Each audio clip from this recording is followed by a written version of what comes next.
Hi. Inclusion is a huge deal in special education now, and assistive technologies really help students be able to stay in the classroom with their peers more often.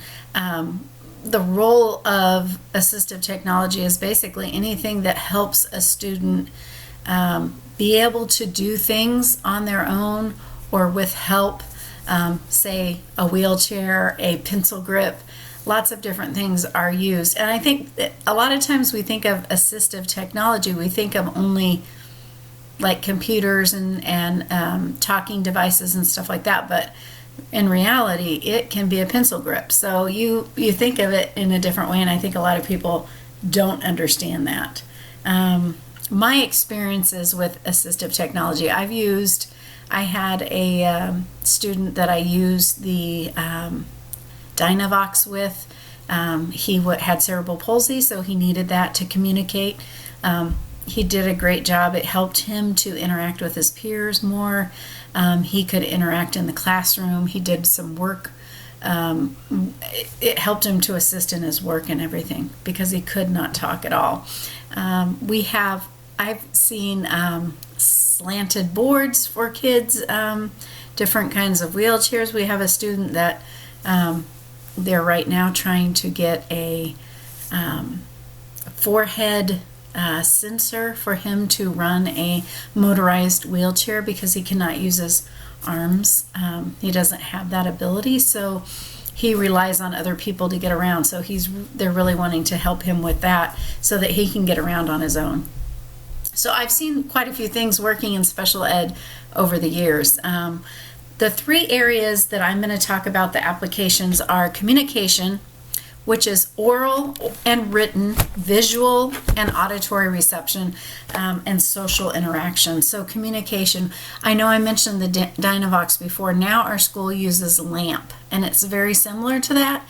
And I work with a kiddo that cannot talk right now, and it's amazing to see what he can communicate with that device.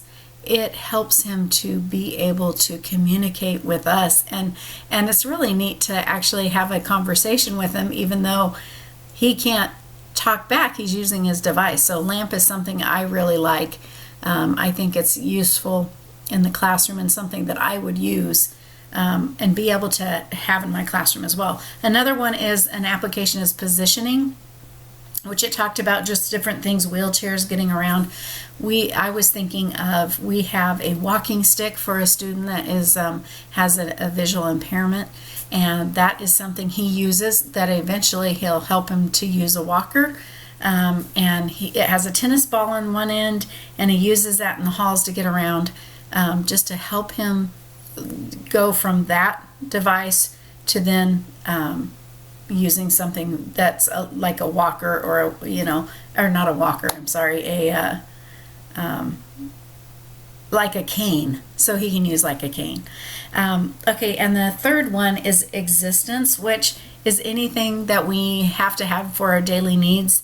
And one of the things that we have at our school, another friend in a wheelchair that needs help, we have a specialized bowl that helps him. I know the article talked about different larger spoons or different things with a big handle, things like that.